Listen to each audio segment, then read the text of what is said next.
pour toujours avec vous. Mes enfants bien-aimés, me voici, je suis Jésus de Nazareth, au milieu de vous pour recueillir les prières, par lesquelles vous entendez réparer les nombreux péchés qui se commettent, et spécialement les sacrilèges contre la Sainte Eucharistie, et prières par lesquelles vous voulez obtenir des grâces de lumière pour le monde entier. Moi, je bénis vos intentions. En instituant l'Eucharistie, je prévis aussi les outrages qui, au cours des siècles, me feraient souffrir. Pourtant, ni mon amour ni mon désir de salut ne disparurent. On pourrait presque dire que la pensée de votre amour et de vos réparations encouragea mon désir de donation. Quand je me trouvais dans le désert avec des milliers de personnes affamées, certes de la parole de Dieu, mais aussi de nourriture, j'obtins qu'avec seulement 5 pains et 2 poissons, tous furent rassasiés, et que de surcroît il resta 12 corbeilles de morceaux. Dans cette multiplication, vous pourriez lire ce qui arrive chaque jour sur les autels du monde.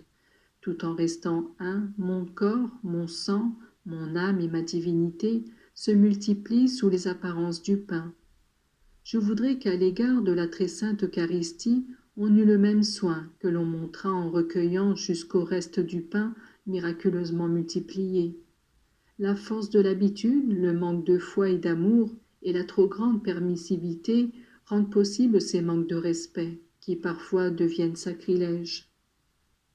Que votre réparation ne s'arrête pas ici, mais qu'elle se transforme en communion bien faite, ainsi qu'en attitude extérieure de foi et de sérieux, qui parviennent toujours à édifier. De même que vous ne laisseriez pas tomber un petit enfant des bras de sa maman, de même il doit vous tenir à cœur que l'Eucharistie ne soit pas un objet de mépris ou d'indifférence, de la part de ceux qui, en tant que chrétiens, font partie de mon corps mystique lui-même. L'Eucharistie est le plus grand don d'amour que j'ai pu vous faire. C'est un don que les anges envient et que les saints de l'Ancien Testament ne purent goûter, même s'ils en eurent des préfigurations. Même saint Joseph, mon bon père putatif, ne put me recevoir dans la Sainte Communion, bien qu'il fût juste et d'une vie très intègre. Vous avez cette chance de pouvoir même tous les jours m'identifier à vous et me faire vivre en vous. Appréciez ce don et faites-le respecter et valoriser. Quand les parents laissent un héritage, les enfants en jouissent, mais parfois ils en abusent. Les richesses trouvées comme par enchantement changent souvent les pensées et les mœurs des enfants, qui en usent pour vivre mal. Moi, je vous ai laissé ma vie, j'ai voulu rester avec vous afin que vos forces ne vous fassent jamais défaut. J'ai voulu être dans le tabernacle pour être votre Cyrénéen, votre ami et votre frère. Sachez croire à cette présence réelle, et sachez me considérer non pas comme une chose, mais comme un être vivant. Quand les enfants perdent leur père, à la longue le souvenir de ce qu'ils ont reçu de lui s'estompe. Moi, je ne vous ai pas quitté. Le mémorial de ma passion et de ma mort fait de moi une présence vivante et agissante dans votre esprit et dans votre cœur. Je me suis caché sous les espèces du pain et du vin pour vous montrer ceci.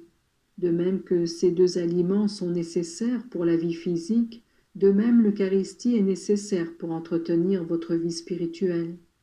Je voudrais faire comprendre à tout le monde cette grande vérité. Moi, je suis avec vous et je resterai avec vous jusqu'à la consommation des siècles. Et pourtant, ils sont nombreux, mes enfants, qui m'oublient, me refusent, me piétinent et me blasphèment. Oui, mes enfants, réparez et si vraiment vous m'aimez, ajoutez à la prière et aux saintes communions quelques sacrifices. Moi, je vous tends les mains. Moi, je suis votre mendiant d'amour. Et je vous répète, comme jadis aux apôtres et aux disciples, allez par le monde et annoncez mon évangile à toute créature. La réalité de ma présence eucharistique est écrite dans l'évangile.